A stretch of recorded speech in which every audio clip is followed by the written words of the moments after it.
Irmãos amados, nós estamos vivendo talvez um dos dias mais turbulentos da história do Brasil.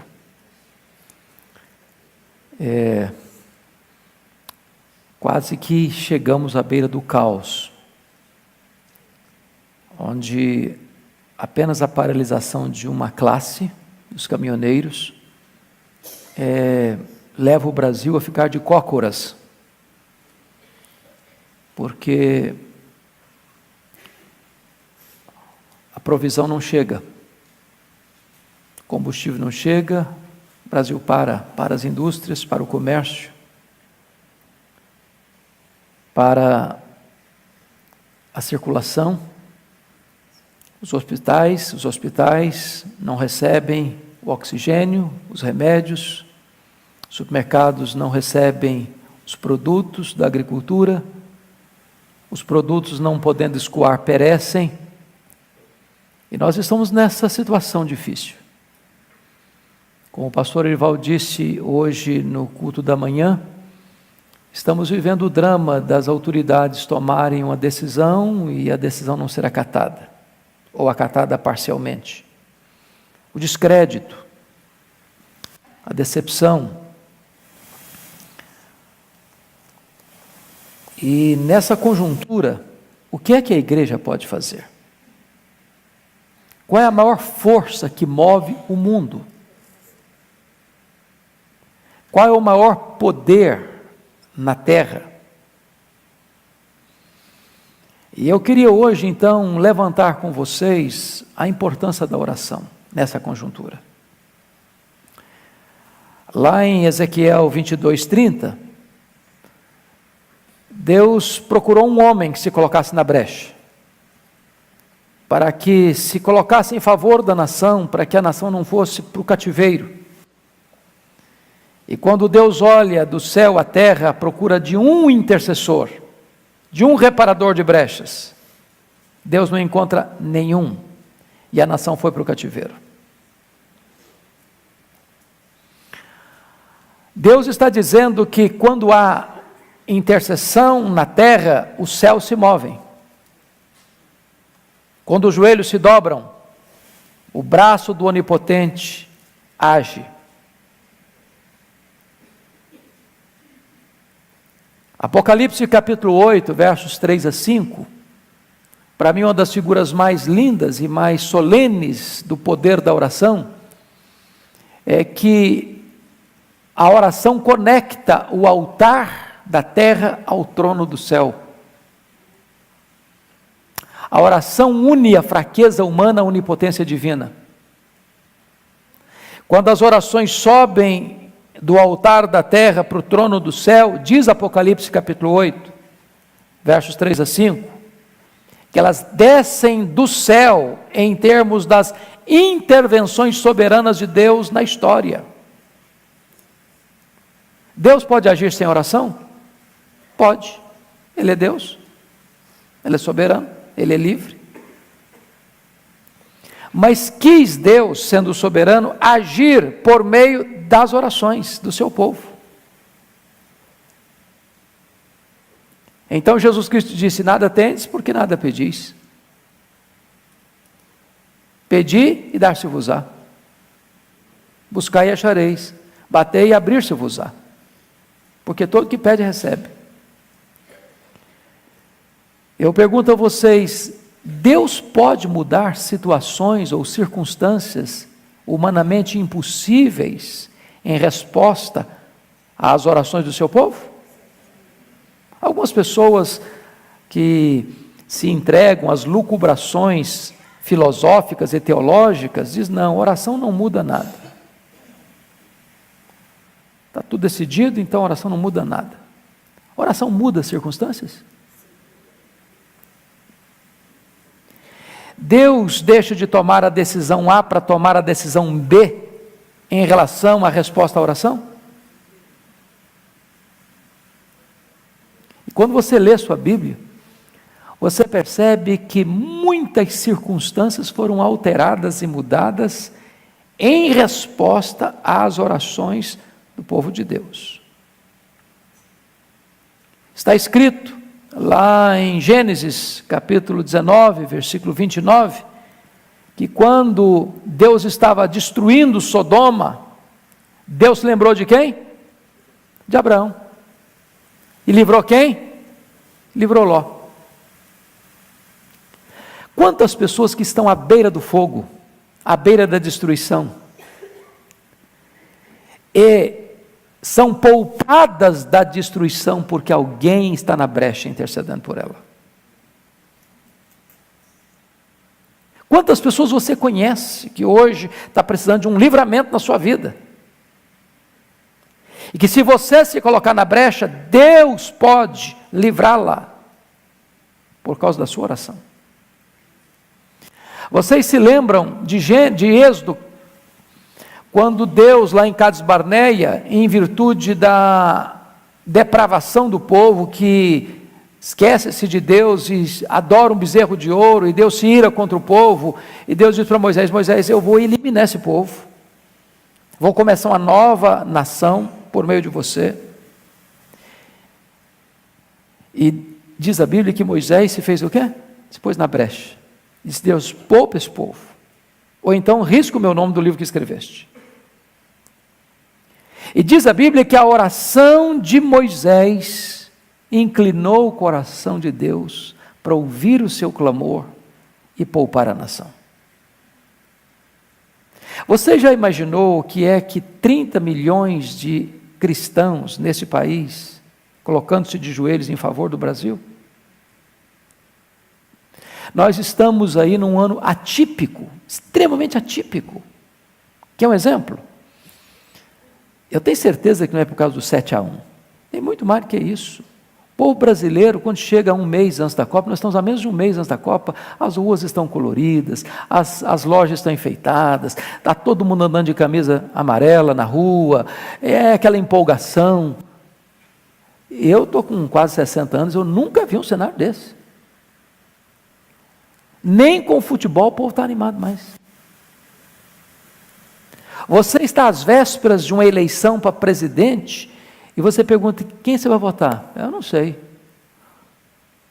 Estou sem rumo, estou sem perspectiva. Quem tem aí não me inspira tanta confiança, não me traz tanta luz. Nós estamos vivendo nesse tempo, irmãos, de esvaziamento de esperança nos homens. A violência no Brasil é maior do que países que estão aí com guerra civil. Se mata mais no Brasil do que os países de guerra civil. Dá um desânimo você olhar uma menina sendo roubada, um telefone celular que custa nada, um telefone mais simples possível, e o telefone estava bloqueado, dá um tiro no rosto da menina e mata a menina. Se levanta de manhã na sua casa para tomar um café, quando abre a porta, o traficante está na sua porta, para te matar lá dentro da sua casa.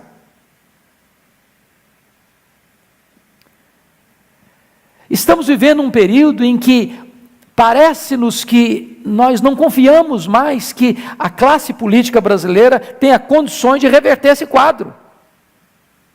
Até porque você não acredita que eles tenham vontade de fazer isso, compromisso para fazer isso. O que a igreja vai fazer? O que a igreja vai fazer? Se render? Fazer parte do problema? Ou a igreja tem uma outra alternativa? Ou a igreja tem exemplo na história que em tempos críticos assim, ela tomou outra atitude?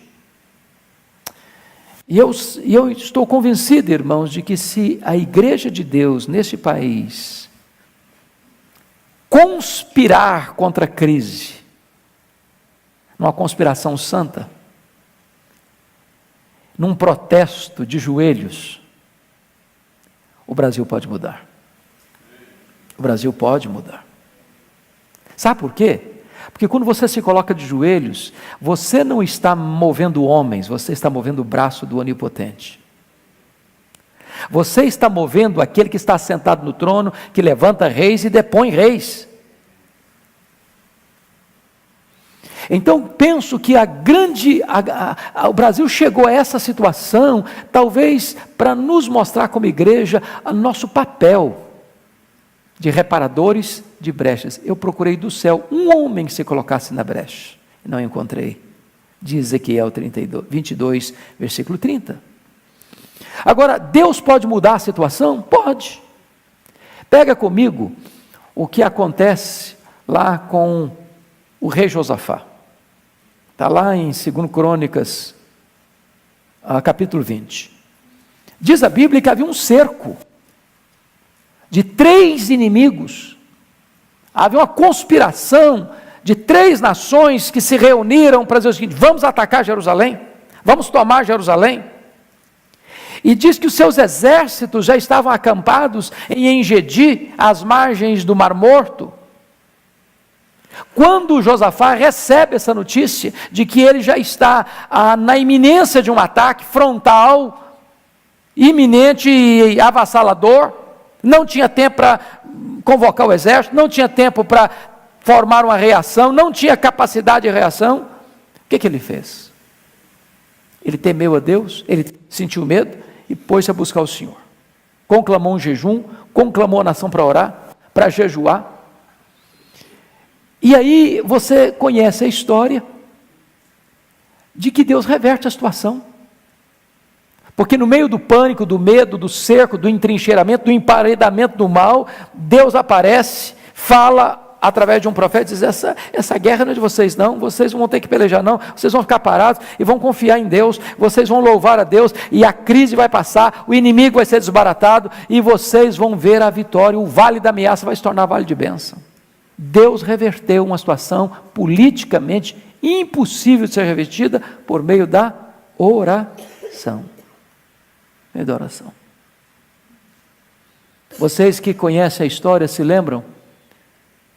Quando a Segunda Guerra Mundial começou, a Alemanha começa a dominar a Europa, já dominou Paris, já dominou Polônia, já está avançando com seus exércitos em cima da Inglaterra, e a Inglaterra toma a atitude de buscar a Deus. As igrejas são conclamadas, o povo vem para a igreja para orar e para jejuar. E Deus impediu a invasão da Inglaterra. E todos os historiadores, ao examinarem esse fato, atribuem esse livramento da Inglaterra, desta invasão avassaladora, como resultado da oração da igreja. Da igreja. Da igreja. Você pega, por exemplo, a situação do maior cerco à igreja de Jerusalém, que está registrada lá em Atos 12, porque a Bíblia diz que Herodes, e esse Herodes aí é o Herodes Agripa I,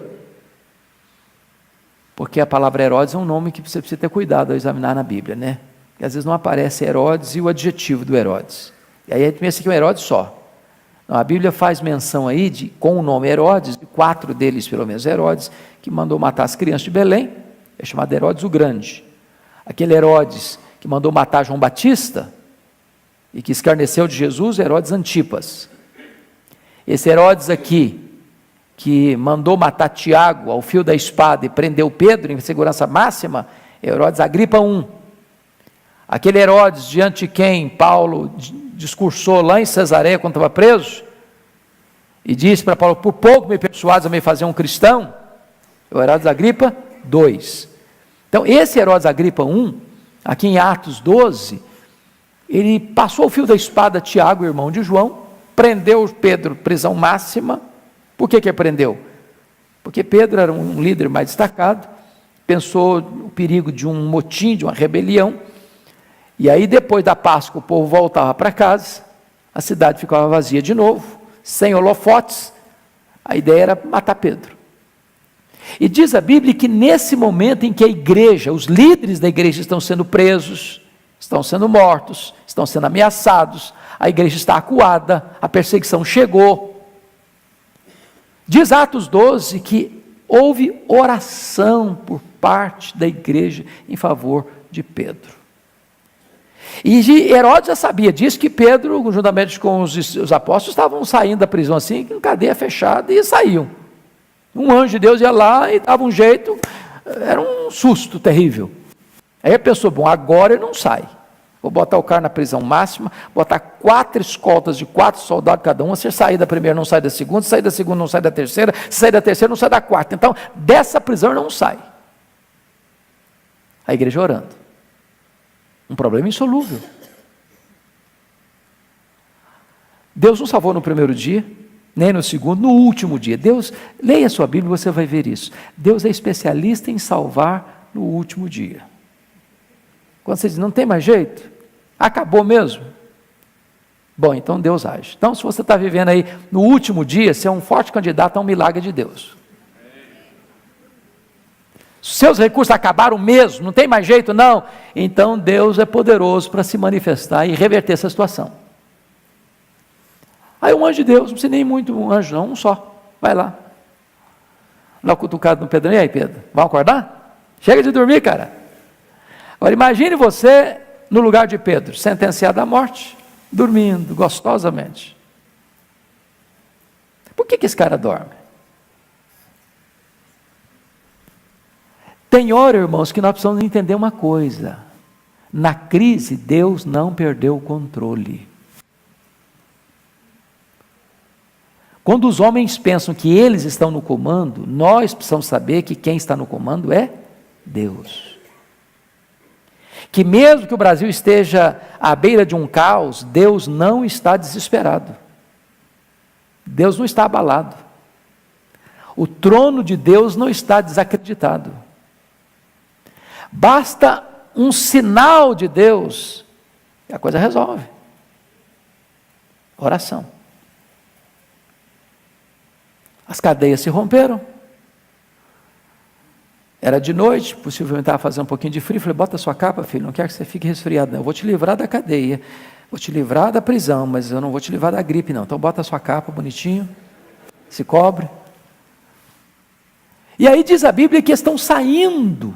Tem um portão de ferro, mas não precisa pular o portão. Quem tira as algemas, quem tira da prisão, abre o portão de ferro também. Primeiro controle remoto da história. Estão chegando no portão automaticamente. Tem determinadas situações na vida que você diz, não tem saída. Se você dobrar os joelhos, tem saída. Se a igreja orar, tem saída. Tem saída. Você olha para a Escritura e você vai ver outros cenários. Por exemplo, pensa comigo agora uma questão mais particular. Pensa na situação do rei Ezequias. Ezequias está enfrentando 2 problemas humanamente insolúveis. Foi no governo de Ezequias que a Síria tomou o reino do norte. Invadiu Samaria, saqueou Samaria, levou embora o povo para o cativeiro. Era o maior império da época. Ninguém resistiu ao poder da Síria. A Síria era um império guerreiro, expansionista, cruel. Pra você ter uma ideia, quando eles chegavam numa cidade, eles matavam os homens e empilhavam as cabeças das pessoas decapitadas na porta da cidade. Aí a Síria dominou Samaria. No governo de Ezequias, ele era rei aqui embaixo, na Judéia. Aí chega um momento, depois de 14 anos que ele está governando, 39 anos de idade, diz a Bíblia que a Síria vai lá e cerca Jerusalém. Jerusalém fica em cima de uma montanha. Cercou, a cidade era muralhada. O que acontece? Não tem provisão. Ô, gente, não tem nem uma semana direito que o Brasil está sem provisão, está todo mundo desesperado. Agora pensa numa cidade na época que não tinha caminhão, não tinha trem. Cercou, acabou, gente, é questão de dias. Falta provisão, falta água, falta comida, falta remédio. Para vocês terem uma ideia de que significava isso, num certo cerco que teve Samaria, as mães começaram a comer os corpos de seus filhos que morriam. Em vez de sepultá-los, comiam. A ponto de você comprar uma cabeça de jumento por um altíssimo preço. Eu nunca vi ninguém comprar cabeça de jumento. Então, quando o cerco estava lá, e o rei cercou Jerusalém, disse o seguinte: olha, se renda, rei Ezequias, se renda, porque Deus nenhum pode livrar você da minha mão. Mas não era só isso não. Já percebeu que quando um problema chega, via de regra, ele não chega sozinho? Ele chega acompanhado com outros problemas? Se não bastasse o problema do cerco, o rei fica doente, uma úlcera. Os gastros da época não conseguiram resolver o problema do Ezequias. Ele era um cara rico, muito dinheiro, mas não tinha jeito. Se não bastasse isso, Deus manda o profeta na casa dele, o profeta Isaías, e olha, rei, eu vim aqui trazer uma mensagem para você, e não é muito legal não. A mensagem é o seguinte: bota em ordem a tua casa, porque tu morrerás. Você já pensou no negócio desse? Acabou. O que é que sobrou para você? Ele é rei, ele é rico, ele é famoso, ele tem influência. Mas o poder do homem é fraco diante de determinados problemas da vida. O que é que sobrou para esse rei? Apenas uma coisa: uma parede. E para a parede ele se voltou. E diz a Bíblia que ele orou fervorosamente, que ele chorou copiosamente e que Deus respondeu rapidamente. E o profeta não tinha saído da cidade ainda, quando Deus disse para ele: volta lá e fala para Ezequias, príncipe do meu povo, que eu ouvi sua oração, que eu vi suas lágrimas, e que eu o livrarei do poder da Síria, que eu o curarei da sua enfermidade, e que no terceiro dia ele subirá à minha casa.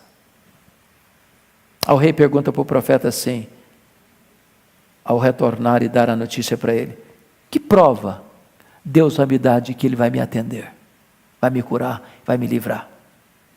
E o profeta perguntou: o que você quer? Que a sombra do relógio de Acais avance 10 graus ou retroceda 10 graus? Bom, ele pensou: já que Deus vai fazer o milagre, eu quero o maior. Porque andar para frente, todo relógio anda, mas dar marcha ré, você não viu o relógio dar marcha ré ainda. Então que retroceda 10 graus. E Deus interfere na estrutura do universo para responder a oração do profeta Isaías em favor de Ezequias, para curá-lo e para livrá-lo do poder da Síria. Mas, gente, tem 180 mil soldados ao redor de Jerusalém. Jerusalém hoje é uma grande metrópole. Mas naquela época era uma cidadezinha, amuralhada. Você já imaginou o que é 180 homens ao redor de você, fortemente armados? Deus mandou não um exército de anjos, não. Deus mandou um anjo lá e matou todo mundo. Um anjo só.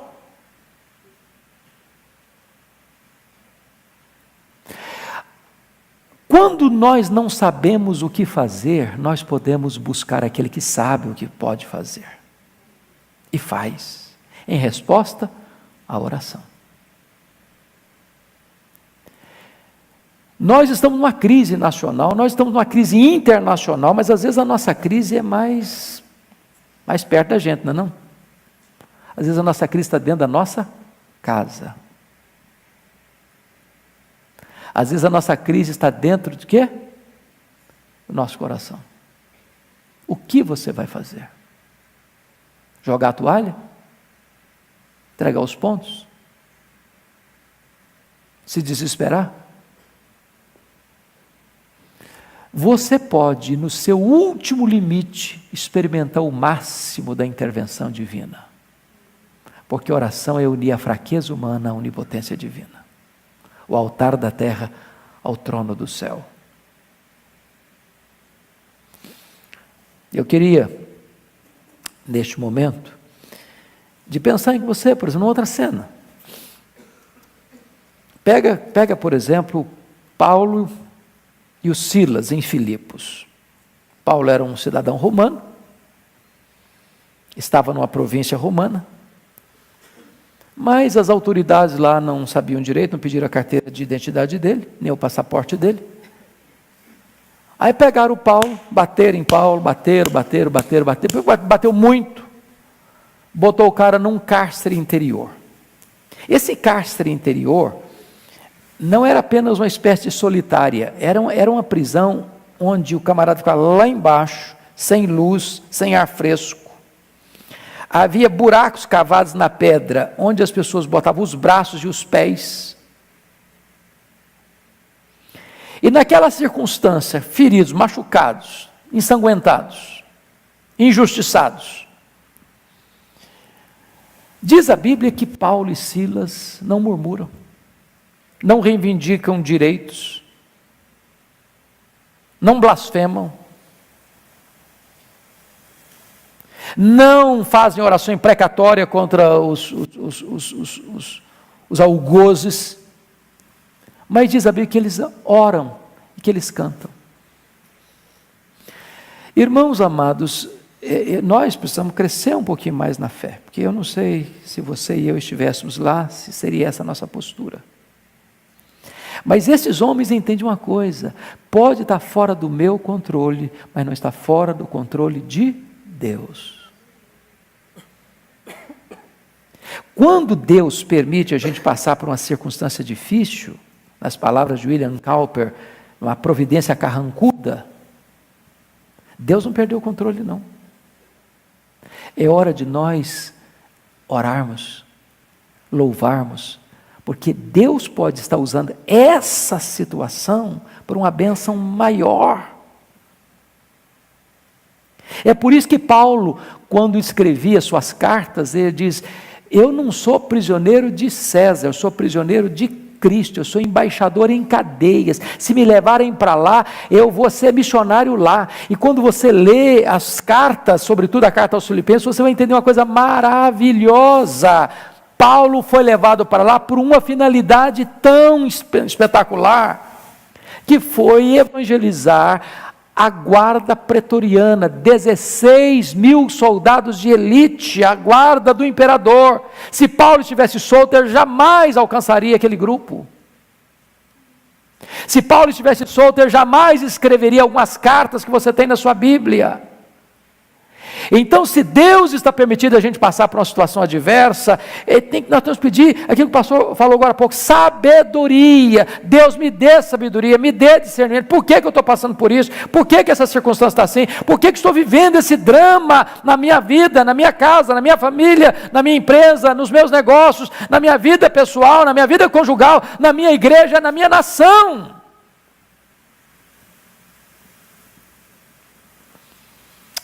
Como é que eu posso ser uma bênção nas tuas mãos nessa circunstância? Deixa eu encerrar, pedindo para você abrir sua Bíblia comigo, no Salmo 50, versículo 15. Olha aí. Se você puder ler comigo, a uma só voz, faremos isso. Salmo 50, 15. Vamos juntos? Invoca-me no dia da angústia, eu te livrarei e tu me glorificarás. Notem vocês que esse negócio de dia da angústia existe. É claro que nem todo dia é dia de angústia, não é verdade, irmãos? Mas você, seja rico ou pobre, grande ou pequeno, jovem ou de cabecinha branca, doutor ou não doutor, esse dia chega. Chega para todos, democraticamente para todos. O que você faz nesse dia? Murmura? Reclama? Blasfema? O que você faz nesse dia? Então esse versículo tem 3 lições para nós. Primeiro, tem uma ordem divina: invoca-me no dia da angústia. O sofrimento, quando vem na nossa vida, é para fazer dobrar os nossos joelhos, porque nada nos move mais à oração do que o dia da angústia. Ninguém dá festa no dia da angústia, ninguém vai para o piquenique no dia da angústia. Estou muito angustiado hoje, vou no cinema, curti um filmaço hoje, que eu estou muito angustiado. Você não faz isso, não faz. Gente, eu vou sair de férias, pega um hotel 5 estrelas, assim, um lugar bem lindão mesmo, que eu estou muito angustiado, vou para lá. Não resolve, você não vai mesmo. Dia da angústia é para quê? Para botar você de joelhos. De joelhos. Aí Deus diz, invoca-me no dia da angústia. Mas esse texto não tem apenas uma ordem divina, esse texto tem também uma promessa divina. Eu te livrarei. Louvado seja Deus. Eu não me livro. Eu sou como um passarinho que foi pego no laço. O passarinho não se solta do laço sozinho. Mas está escrito na Bíblia que Deus, no Salmo, que Deus tira você do laço e livra você da prisão. Aquilo que você não pode fazer, Deus pode. Aquilo que você não tem poder para fazer, Deus tem. Bendito seja Deus, porque oração não é a autossugestão, não é entrar no corredor da sua alma, fazer meditação transcendental. Não, oração é você se dirigir ao que está sentado no trono, que tem todo o poder. Todo o poder. E eu te livrarei. Talvez você veja aqui hoje precisando de um livramento na sua vida. E Deus está dizendo para você, invoca-me e eu te livrarei. Mas esse texto tem em terceiro lugar um resultado glorioso. E tu me glorificarás. Aí Deus sabe o que faz? Tira esse espírito angustiado e coloca em você vestes de alegria. Deus tira as cinzas e coloca nos seus lábios um cântico de louvor. Deus transforma o vale da ameaça em vale de bênção. Deus transforma a iminência de um prejuízo avassalador em um campo cheio de despojos e ricos despojos. Deus muda o cenário, transforma vales em mananciais, desertos em jardins engrinaldados de flores, em pomares frutuosos. Este é o seu Deus.